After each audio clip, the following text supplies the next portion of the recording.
오늘 말씀의 제목은 예수 안에만 자유가 있다라는 제목입니다. 오늘은 이 말씀의 제목으로 함께 나누도록 하겠습니다.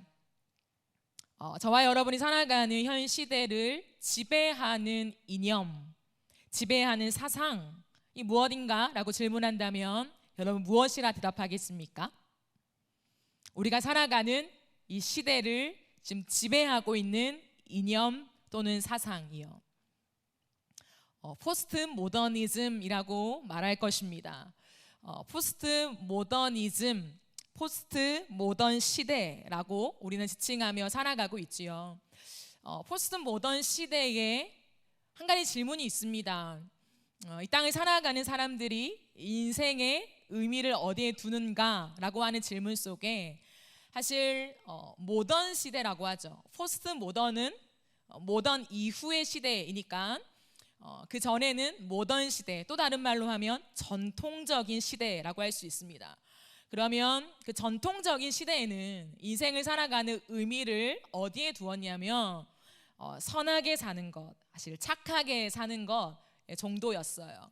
그래서 사실은 많은 사람들이 예전에 우리는 해당이 안 될 수도 있습니다. 예전에 너는 커서 어떤 사람이 되고 싶어? 라고 하는 질문을 어린아이한테 던졌을 때 어린아이가 전 착한 사람이 되고 싶어요 라고 하는 말을 참 많이 했습니다. 여러분도 하셨습니까? 안 했죠? 네, 착하게 살고 싶다라는 말을 많이 했어요. 그리고 너의 배우자 상이 무엇이니? 라고 물었을 때에 많은 사람들이 착한 사람이요, 선한 사람이요, 정직한 사람이요 라고 하는 대답을 많이 했다라는 거죠. 그러나 오늘날은 절대 그렇지 않죠. 착하기만 하면 뭐해? 이게 우리에게 붙는 수식어입니다.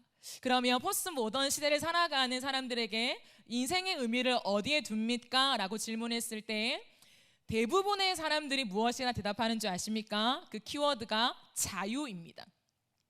전 자유롭고 싶어요. 자유롭게 살아가는 게 인생의 진정한 의미입니다 라고 대답한다는 것이지요. 그러면 당신이 말하는, 당신이 원하는 자유는 무엇입니까? 라고 했을 때 그 자유는 내가 원하는 바람대로 살아가는 것, 내가 원하는 욕구를 추구하며 또한 누리며 살아가는 그것을 자유라고 한다라는 거죠. 현대를 살아가는 수많은 사람들은 이 자유를 갈망하며 자유를 추구하며 자유를 원한다라는 것입니다. 포스트 모더니즘은 참 많은 명언 또한 홍보 문구를 통해서 많이 확산되었어요. 그런데 오늘날 우리가 접하는 음악, 영화, 소셜 미디어 여러 가지 것들을 통해서 사실은 이 포스트 모던의 색깔들이 이미 너무나도 익숙하게 우리에게 전달되어지고 있어요. 그렇기 때문에 굳이 어떠한 강연과 어떠한 진행을 통해서 포스트 모더니즘이 이러한 거예요 라고 말할 필요가 없이 사실은 우리에게 익숙한 것을 들여다봤을 때 그것이 바로 포스트 모던의 모습이라고 할 수 있다라는 것입니다.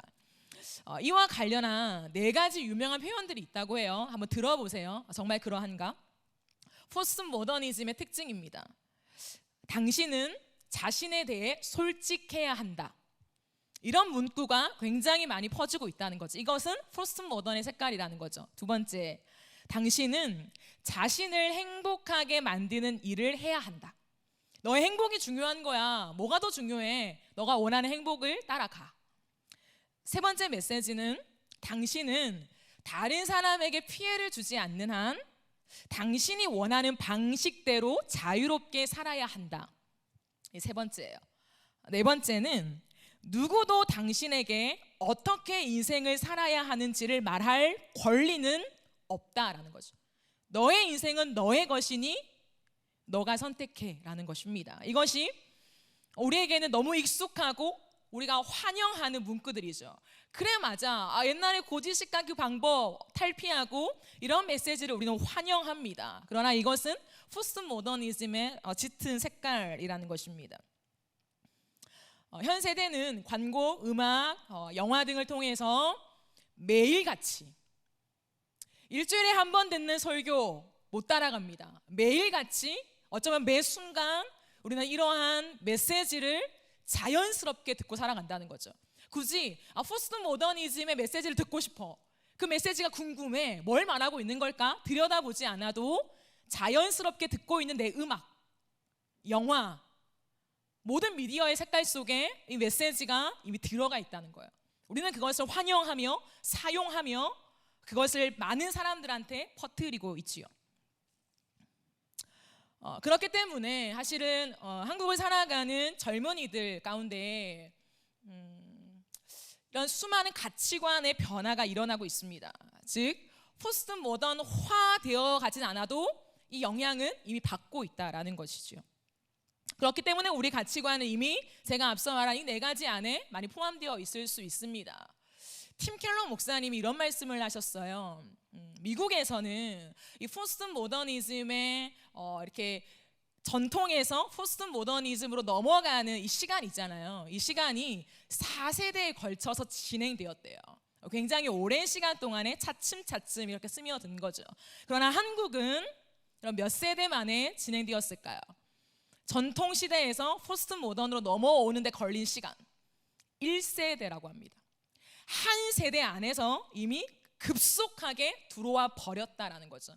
미국은 4세대인데 우리는 1세대예요. 그렇기 때문에 사람들의 열망이 무엇이냐면 너무나 빠른 속도로, 물론 보고 외운 것들이 있겠죠, 외국에서. 그런 것들이 좋아 보이니까 빠른 속도로 우리는 원함을 가졌습니다. 무엇을요? 자유를 원해요. 자유를 추구합시다. 자유가 맞는 것 같아요 라고 하는 자유에 대한 선포들이 많이 일어나고 있다는 것입니다. 자유의 국어사전적인 의미는 이렇습니다. 남의 지배를 받지 않고, 남의 구속을 받지 않고, 남에게 얽매이지 않고 내가 원하는 대로 살아가는 것, 이게 자유래요. 형식, 조직, 체계, 규범, 그 어떤 것에 얽매이지 않고 내가 원하는 대로 살아가는 것을 이 모든 세상은 자유라고 정의하고 있다라는 것입니다.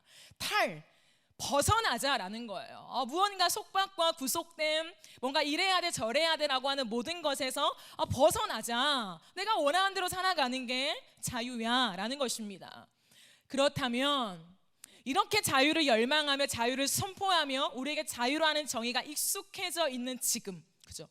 누구도 제가 말한 이 자유에 대한 정의를 부인할 사람은 없을 것입니다.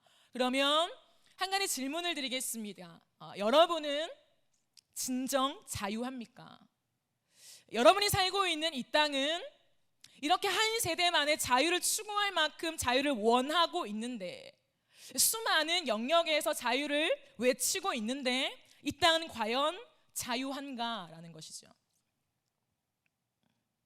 우리가 흔히 직업에서 자유함이라고 하면 프리랜서라고 합니다. 프리랜서는 자유할까요? 물론 시간에 어느 정도의 구애를 받지 않은 자유함, 활동의 자유함이 있을 수 있습니다. 그러나 우리가 가장 먼저 알 수 있는 건 뭡니까? 프리랜서는 일정하게 꽂히는 월급이 없지요. 그 안에서 피할 수 없는 불안감이 있어요. 프리랜서. 진정한 자유한 거 맞습니까? 우리는 자유라고 외치면서 그 자유 안에 진짜 자유를 느끼지 못하고 누리지 못할 때가 너무 많다라는 것이죠. 이 세상에는 자유를 이렇게 외치는데 자유가 없습니다. 사실 우리는 내가 원하는 대로라고 내걸고 나아가지만 세상의 포로가 되어 살아가고 있다는 것이죠. 세상이 말하는 이념, 세상이 말하는 사상, 세상이 정의하고 있는 수많은 내용들, 세상이 바라보는 행복의 가치에 따라서 우리는 매여서 살아가면서 자유라고 한다는 것이죠. 너무나 아이러니하지요. 그러면 자유를 이토록 열망하지만 왜 우리 안에 자유를 누리지 못하는가, 자유를 맛보지 못하는가라고 했을 때 그 대답은 간단합니다. 세상이 말하는 자유에 대한 정의가 왜곡되어 있기 때문입니다. 아마 이 땅을 살아가는 모든 사람들은 그게 자유인데, 내 마음대로 하는 거, 내가 원하는 걸 선택하는 거, 내 만족을 위해 살아가는 거 자유 아닌가? 성경은 자유를 그렇게 정의하고 있지 않습니다. 많은 그리스도인들조차도 자유를 세상이 말하는 자유의 정의로 알고 있고 그렇게 살아갑니다. 하지만 성경은 결코 자유를 제가 앞서 말한 것으로 설명하고 있지 않아요. 그런데 또 하나 우리가 놓쳐서는 안 되는 게 뭐냐면 성경은 자유를 굉장히 중요하게 말한다는 거죠. 성경에는 자유가 사실은 핵심 키워드라고 해도 과언이 아닙니다. 그러면 자유가 뭔가? 여러분 보십시오. 오늘 우리가 읽은 본문 있잖아요. 이 본문 누가 한 얘기입니까? 예수님이 하신 얘기예요. 예수님이 나사렛에서 자신의 고향 나사렛에서 유대인의 회당, 다른 말로 하면 유대인의 예배 때 순서를 진행하시면서 말씀을 읽고 우리말로 하면 설교를 하신 거죠. 그렇기 때문에 많은 사람들은 이 본문을 이 땅에 오셔서 예수님이 공적으로 활동을 하시지 않습니까?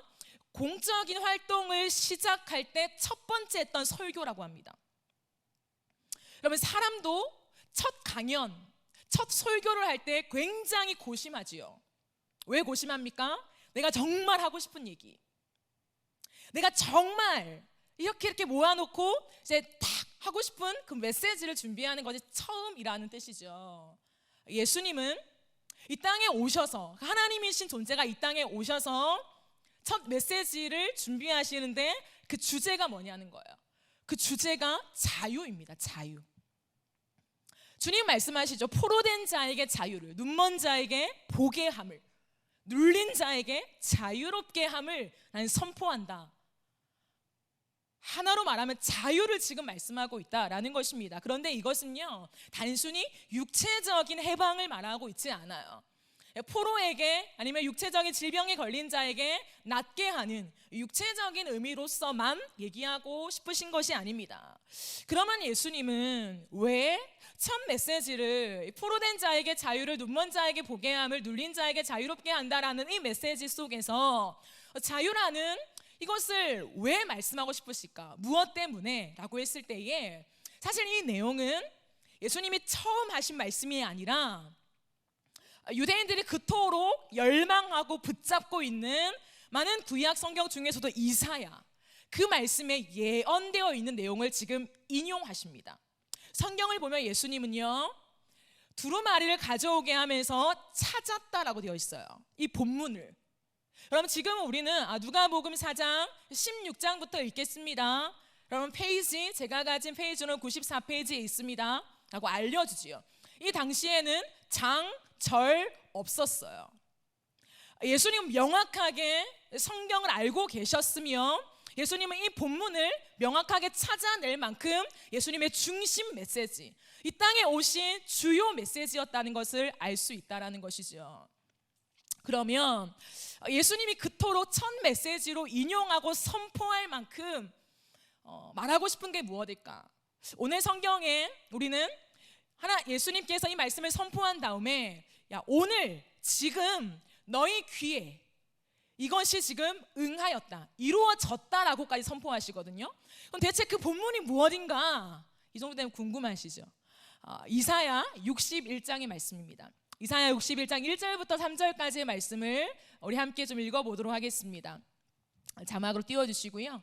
1절부터 3절까지 우리 조금 천천히 한번 읽을까요? 대체 어떤 말씀이 있는가? 시작. 주 여호와의 영이 내게 내리셨으니 이는 여호와께서 내게 기름을 부사 가난한 자에게 아름다운 소식을 전하게 하려 하심이라. 나를 보내사 마음이 상한 자를 고치며 포로된 자에게 자유를, 갇힌 자에게 노임을 선포하며 여호와의 은혜의 해와 우리 하나님의 보복의 날을 선포하여 모든 슬픈 자를 위로하되 무릇 시온에서 슬퍼하는 자에게 화관을 주어 그 죄를 대신하며 기쁨의 기름으로 그 슬픔을 대신하며 찬송의 옷으로 그 근심을 대신하시고, 그 다음부터가 정말 중요합니다. 정말 중요해요. 암기할 수 있는 사람은 평생에 암기하십시오. 같이 읽어봅시다. 시작. 그들이 의의 나무 곧 여호와께서 심으신 그 영광을 나타낼 자라 일컬음을 받게 하려 하심이라. 이 부분만 한 번 더 읽겠습니다. 그들이, 시작. 그들이 의의 나무 곧 여호와께서 심으신 그 영광을 나타낼 자라 일컬음을 받게 하려 하심이라. 예수님이 자유를 선포하시는데 그 목적을 지금 말하고 있는 것이에요. 그러면 제가 오늘 자유에 대한 성경적인 정의를 여러분께 먼저 말하고 설교를 이어가겠습니다. 자유가 뭐냐? 하나님의 영광을 나타내기에 거슬리는 것이 없는 상태, 이게 자유예요. 하나님의 영광을 나타내기에 거슬리는 것이 없는 상태, 자유입니다.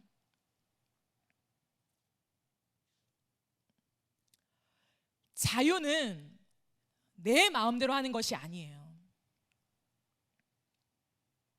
무조건 탈이라는 말을 붙이면 자유가 임하는 것이 아닙니다. 탈은 뭡니까? 벗어나서 홀가분한 감정과 기분을 가지는 것, 그게 자유가 아니에요. 다른 사람 눈치 보지 않고 내가 원하는 대로 선택하는 것이 자유가 아닙니다.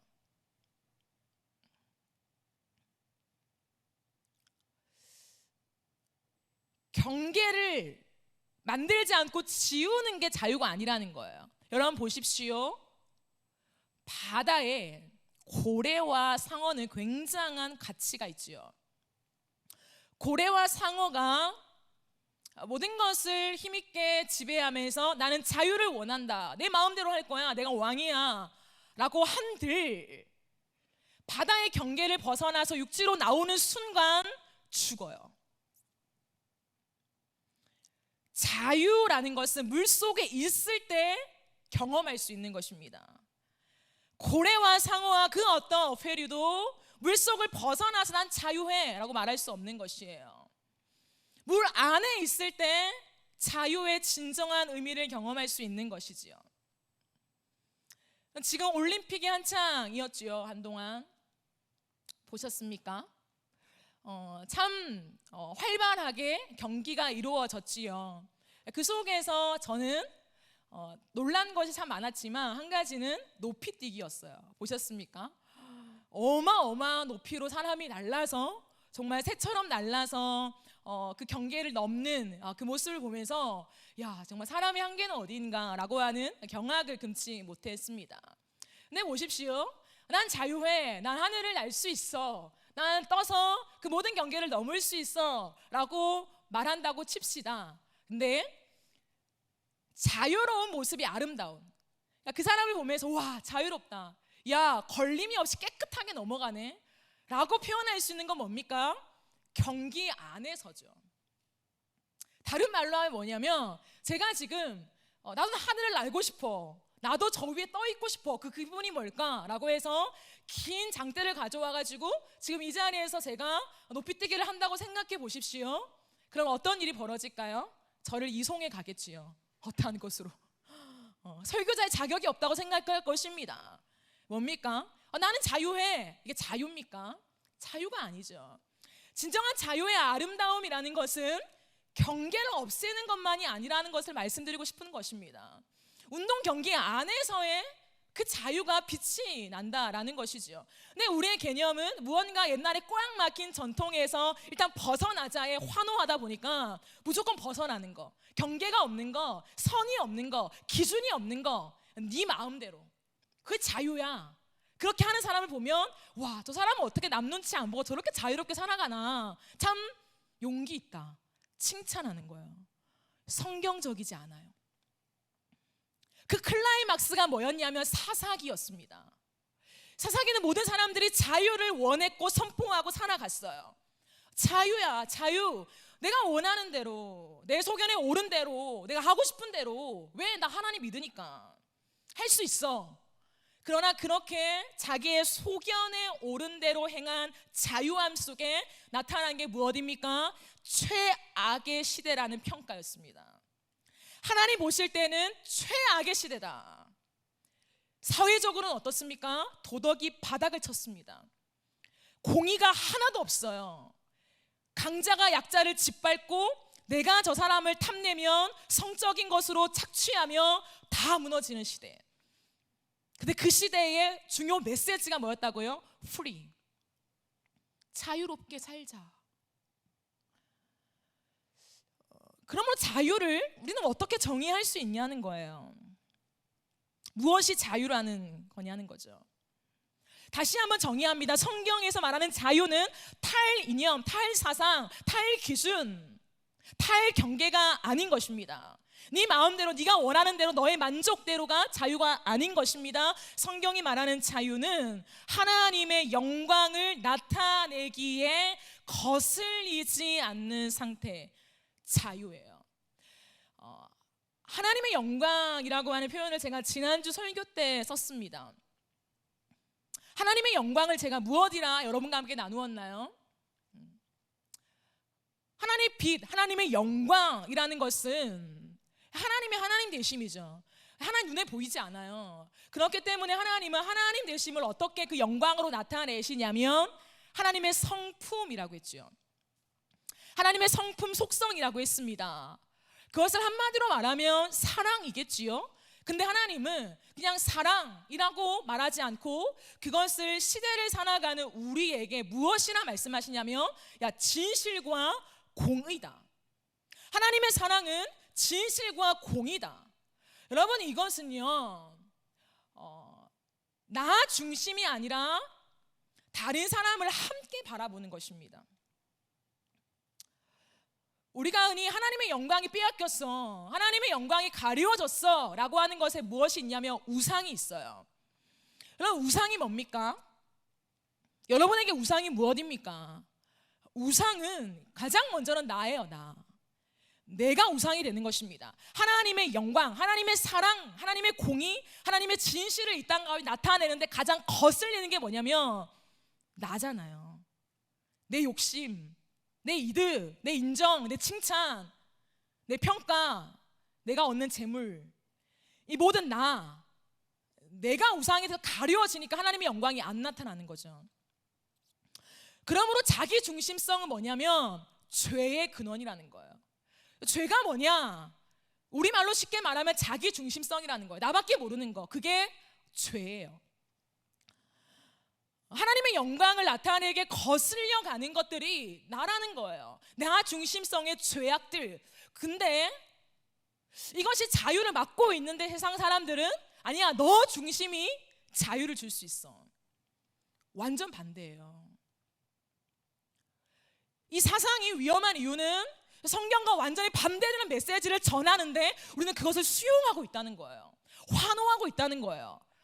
내가 가치가 높아지는 것처럼, 존중받는 것처럼, 존엄성을 가지게 되는 것처럼 생각하면서 그래, 너가 원하는 대로, 너의 기분대로, 너의 선택이 최선인 거야 라는 메시지가 너무 많이 교회 안에 들어와 버렸다는 것입니다. 하나님의 영광을 나타내게 거슬리는 것이 없는 상태가 자유다라고 하는 이유는 뭐냐면 이 자유 안에 참된 안식과 기쁨이 있기 때문입니다. 즉 뭐냐면 우리가 자유를 외친다고 해서 외치는 자기 중심성 속에 안식이 있지 않아요. 제가 말했죠. 무슨 말인지 모르겠으면 사사기를 보세요. 사사기가 자유를 외친 사람들의 결론입니다. 자유를 외친 사람들의 삶의 흔적이라는 거예요. 거기에 안식이 있습니까? 거기에 기쁨이 있습니까? 내 만족은 있겠죠. 근데 온 사회가 병들어 버렸는데 그 이기심 때문에. 무엇이 자유란 말입니까? 오늘날 나는 플라스틱 마음껏 쓰고 싶어. 자유죠. 플라스틱 마음껏 쓰면서 나는 자유롭다고 말하지만 세상은 병들어 가잖아요. 생물들은 죽어가잖아요. 그게 자유입니까? 난 자유야. 결혼한 사람과 사랑하는 것도 내 자유야. 자유겠죠. 그로 인한 결론은 자유입니까? 무엇이 자유라는 거예요? 무엇이? 우리는 자유라는 개념 안에 늘 뭐가 있냐면 자기 중심성이 있다고요. 죄. 그러니까 자유를 이토록 온 세계가 외치고 있는데 세상은 최악이잖아요. 병들어 있잖아요. 근데 크리스찬들조차도 자유, 내가 원하는 대로, 탈율법. 그럼 예수님은 율법 폐기론자가 아닙니다. 나는 율법을 아예 폐하러 왔어, 율법은 이제 없어, 버려야 돼 라고 말씀하시지 않았어요. 성경은 정확하게 나는 율법을 완성하러 왔다라고 말씀하십니다. 인간의 이기심 속에서는 율법을 이룰 수가 없어요. 왜? 추악한 인간의 흔적만 남을 뿐이니. 근데 예수 안에서 율법을 완성한다는 의미가 있다는 거예요. 그러므로 오늘날 은혜의 시대입니다. 율법은 옛날 것들, 11조도 옛날 거, 주일 성수도 옛날 거, 그런 것들로 우리의 신앙을 올가매지 맙시다 라고 말하는 것은 세상의 이념이 너무 많이 우리 안에 들어와 있는 흔적일 뿐입니다. 성경은 결코 우리에게 반율법을 가르치지 않아요. 그것도 예수님은 절대로. 근데 왜입니까? 우리는 성경의 하나하나 주님이 정의하시는 바른 정의를 인식하지 않고 세상에서 매일매일 너무 자연스럽게 들리는 노랫소리의 가사말, 미디어, 영화, 이 수많은 것들로 이미 자연스럽게 우리를 만족시키는 메시지가 들어와 버렸기 때문에 그게 진짜 정의인 줄 알고 살아가니까 교회 안에 들어와도 그런 줄 아는 거예요. 무엇이 세속화입니까? 이게 들어와 버리는 게 세속화예요. 그러므로 성경은 말합니다. 예수님께서 이 땅에 오신 목적이 뭐냐? 왜 하나님이신 존재가, 우리가 이해도 안 되는데 하나님이신 존재가 자신이 만든 이 피조물의 모습을 갖고 이 땅에 왔는가? 누가 이해할 수 있습니까? 단순한, 제가 늘 말하지만 천국 티켓팅 주려고 온 게 아니라는 거예요. 예수님 말씀하시는 게 있습니다. 단순한 구원이야 라고 말씀하시지 않고 자유야 라고 말씀하세요. 자유. 왜 예수님이 자유를 주려고 이 땅에 왔을까요? 왜요? 예수님만 줄 수 있기 때문에 온 것입니다. 구원은 당연히 예수님만 줄 수 있죠. 자유는 다른 건 아닙니까? 아니요. 예수님의 첫 설교 속에 내가 자유를 주려고 왔다. 지금 너희의 귀에 이사야가 예언한 이 말씀이 이루어졌다. 이게 뭡니까? 내가 곧 자유다라는 거예요. 내 안에만 자유가 있다라는 것을 지금 선포하고 계시는 것입니다. 그러므로 잘 기억하십시오. 예수를 믿으십니까? 하나님이신 존재가 유일한 방법으로 이 땅에 오신 분이 예수라고 믿습니까? 그러면 자유는 예수 안에만 있는 것이에요. 그걸 반드시 정의해야 돼요. 그리고 그 자유는 내 마음대로 마음껏 행하는 것이 자유가 아니라 하나님의 영광을 나타낼 때 그게 진짜 자유라는 거예요. 하나님의 영광이 임할 때 진짜 자유가 임한다는 것입니다. 하나님의 사랑 안에서만 자유를 누릴 수 있다는 것입니다. 우리는 이 땅 가운데 자유를 외치지만 놓고 싶지 않은 게 무엇인 줄 아십니까? 안정감이에요. 삶의 안정감을 떠나면 불안한데 그게 자유롭습니까? 나는 자유를 원해 라고 해서 수많은 돈들을 모아요. 난 자유를 원해 라고 하면서 내 집 마련에 혈안이 되어 있습니다. 그러면 내 집 마련을 못하면 자유가 없는데 그게 진정한 자유입니까? 그럼 잘 생각해 보세요. 세상이 말하는 자유가 대체 뭔가? 진짜 그 안에 자유가 있는가?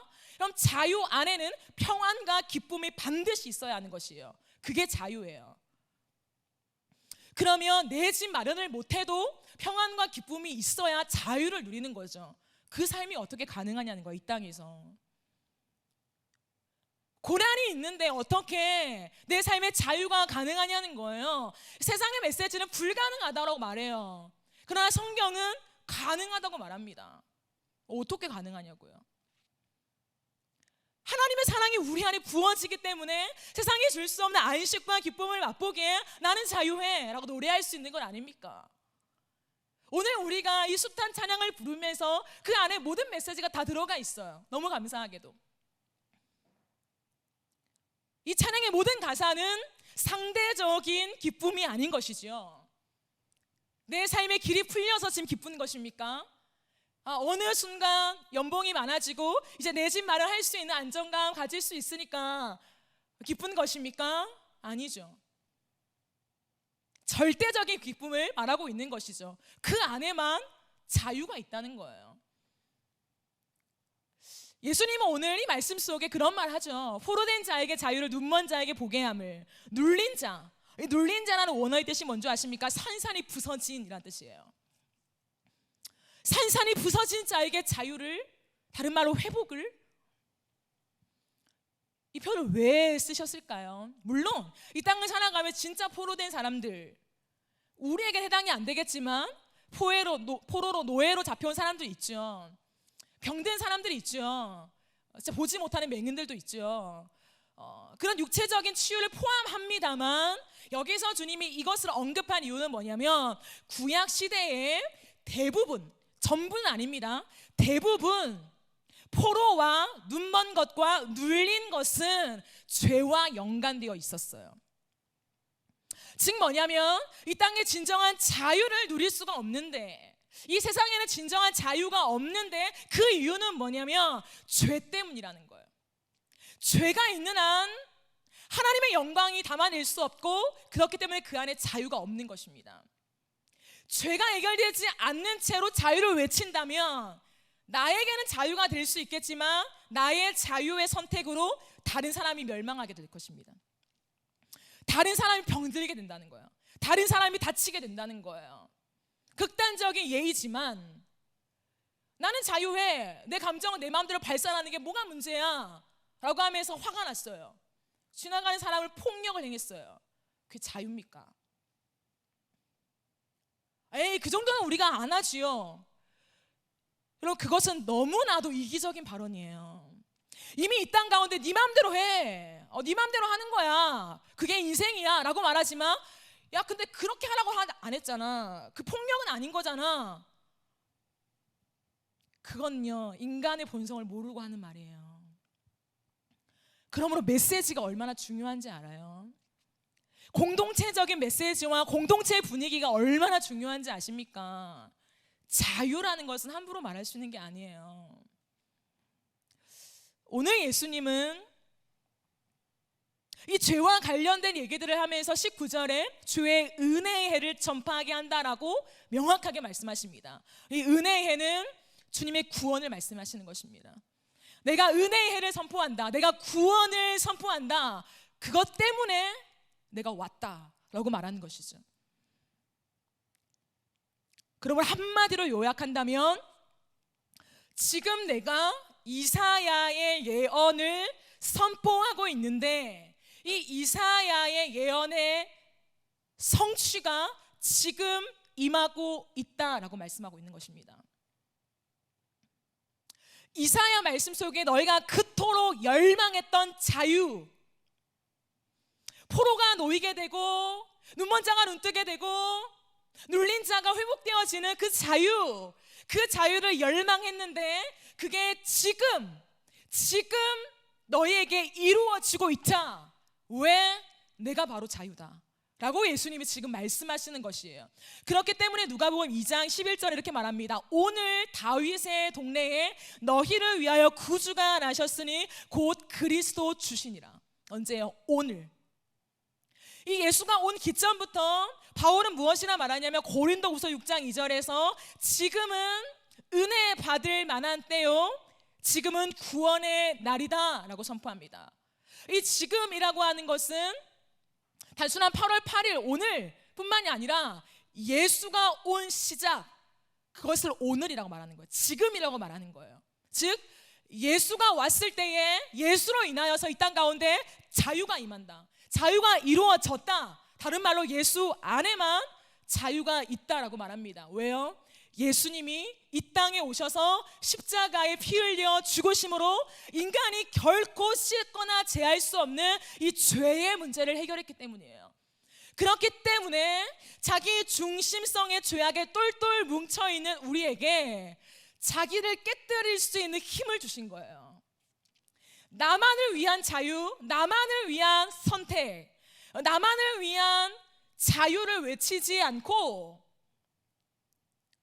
예수 그리스도 안에서 진짜 자유와 행복이 무엇인가를 알게 되면 선택할 수 있는 새로운 힘을 주시는 거예요.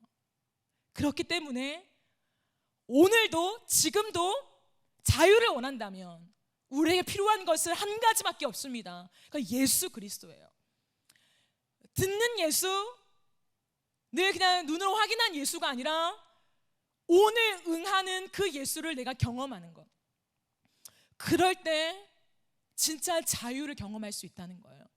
그렇기 때문에 수많은 사람들이 세상의 방법이 아닌 전혀 다른 성경적인 원리로 살아가면서 자유와 기쁨과 안식을 누리며 다른 사람들에게도 그것을 주는 삶을 기꺼이 살아갈 수 있는 것입니다. 이게 그리스도인이에요. 예수님은 지금 이 말씀을 하고 계신 것입니다. 그러므로 하나님의 영광을 고민해야 돼요, 여러분. 단순히 구원, 천국, 예수님의 이름이 아니라 우리는 나아가서 이제는 성경이 말하는 다른 키워드들에 대한 고뇌가 있어야 돼요. 하나님의 영광, 빛이겠지, 영광이겠지, 설명할 수는 없지만 영광 뭔지는 알아. 가 아니라 하나님의 영광이 무엇인가, 그걸 갖고 씨름해야 한다는 거예요. 이제 우리는 자유가 무엇인가 라는 단어를 가지고 대충 그냥 이렇게 죄에서 풀려나는 거, 죄책감 가지지 않는 거, 그 정도가 아니라 자유가 뭔가, 진짜 자유는 뭔가, 나는 진짜 자유한가에 대한 깊은 고뇌가 없으면 피상적인 신앙이 된다는 거예요. 제가 늘 말하지만 그 피상적인 신앙은 우리의 삶을 결코 바꾸지 않습니다. 예수님은 이 땅에 오셔서 우리에게 하나님의 영광이 비춰짐으로 그 말도 안 되는 사랑 앞에서 이기적인 모든 죄성이 깨어지면서 하나님의 사랑이 나타나는 통로로 우리를 회복하길 원하신다는 거예요.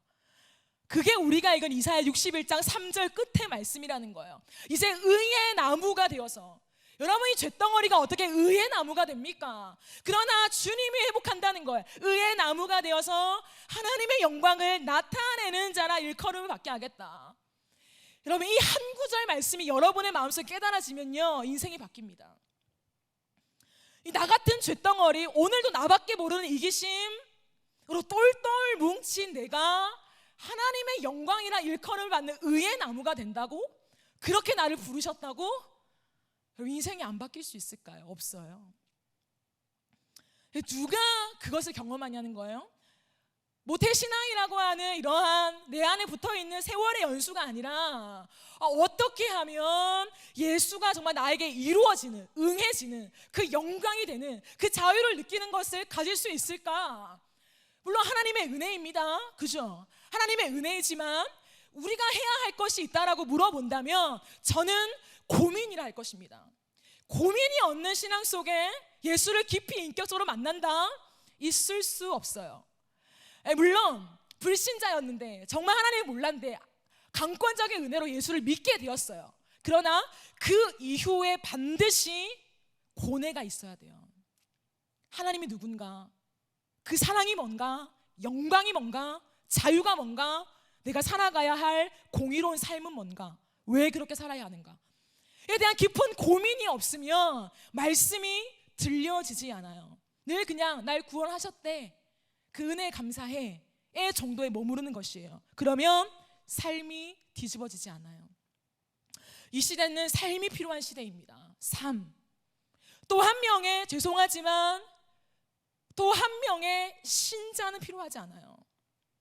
겉으로 믿는 종교인은 필요하지 않습니다. 지금은 예수가 진짜임을 보여주는 삶으로 살아가는 그 한 사람이 필요한 시대입니다. 수많은 메시지를 선포할 수 있습니다. 탁월하게. 하지만 그 메시지대로 살아가며 삶을 고민하며 고통 속에, 고뇌 속에 하나님 정말 어떻게 살아야 합니까? 이 말씀대로 사는 게 무엇입니까? 라고 고민하는 설교자가 필요한 시대라는 것이죠. 그게 없으면 세상은 바뀌지 않아요.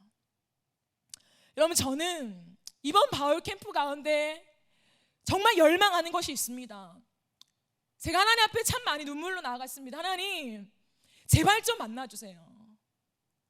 하나님 제발 좀 만나주세요. 그러나 누구의 힘인들 되겠습니까? 제 힘인들 되겠습니까? 여러분의 힘인들 되겠습니까? 오로지 하나님의 은혜라는 거예요. 우리를 만나주시는 것은 오로지 하나님의 은혜라는 거예요. 그래서 그냥 그 은혜에 호소하는 것 뿐입니다. 그러나 그 은혜에 호소할 때 하나님이 저에게 주신 마음은요, 이 바울캠프 변화죠. 반드시 변화되어야 합니다. 이 변화는 가치관의 변화예요. 우리의 가치관이 변화되고 영적인 변화 속에서 삶이 변화되는 것까지 나아가야 돼요. 저는 하나님이 변화를 이루어 가시는데 이번 바울 캠프 동안에 바울의 인생을 살펴보겠지만 그 키워드가 뭐냐면 사랑이에요. 그러므로 계속되어지는 설교 속에 저는 하나님이 누구인가, 하나님의 영광이 무엇인가, 그 속성이 무엇인가, 사랑, 그 사랑은 황홀경에 경험하는 하나님 사랑이에요. 이것이 아니라 그 사랑을 경험한 자는 삶의 진실과 공의로 나타나서 가난한 자들의 인생을 덮어주며 내 삶을 깨뜨려서 누군가의 삶을 채워주며 먹여주며 입혀주는 그 삶으로 반드시 나타나야 한다라는 것이 전체적인 메시지예요. 그러므로 이 삶을 열망하시는 분 있습니까? 하나님 코로나고 여러 가지 상황이 어렵긴 하지만 내 인생에 더 이상 이렇게는 못 살겠어요. 하나님 자유가 없어요. 예수를 믿는데도 자유가 없어요. 뭔가 종교적인 해야 하는 일들에 매여서 일쟁이가 되어가는 것 같고, 그렇듯한 말을 해야 다른 사람들이 시험 들지 않을 것 같아서 어느 순간 말쟁이가 되어가는데 하나님 이 삶은 정말 아닌 것 같아요 라는 사람 있습니까?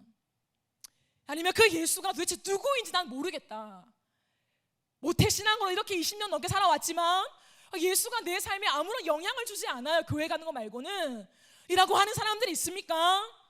우리에게 일주일의 기회가 주어졌어요. 여러분, 시간은 기회예요. 하나님이 그냥 공짜로 은혜로 주셨다? 아니에요. 그 은혜는 기회입니다. 즉 그 기회를 활용해야 돼요. 그게 은혜 받은 자의 태도입니다. 그러면 일주일 동안 무엇을 해야 하는가? 고민하세요. 고민. 우리 고민합시다. 답을 유추해내는 게 아니에요. 답이 이거구나, 이게 아니라 고민을 하라고요. 여러분의 신앙에 무엇을 갈증을 느끼는지, 여러분의 신앙이 왜 진전되어지지 않고 멈춰져 있는지, 여러분의 삶의 선택에 예수는 과연 어떠한 힘과 영향력인지, 그걸 솔직하게 여러분이 고민해보고 고뇌해보라고요.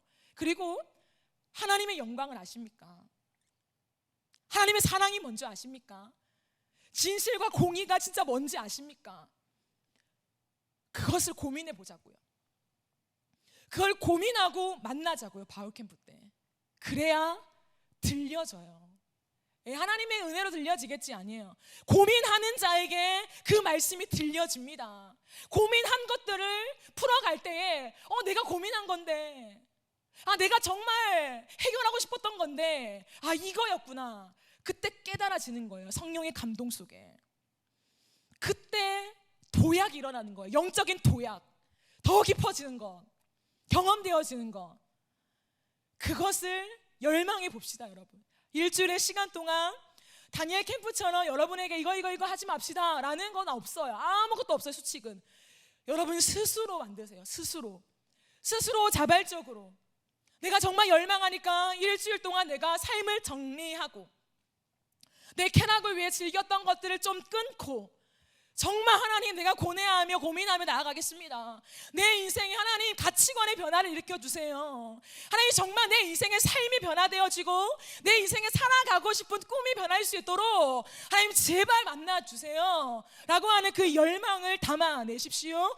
그런 자에게 하나님의 영광이 임할 것입니다. 저는 확신합니다. 이번 바울 캠프 가운데 하나님은 하나님의 영광으로, 압도하는 영광으로 임재하실 것입니다.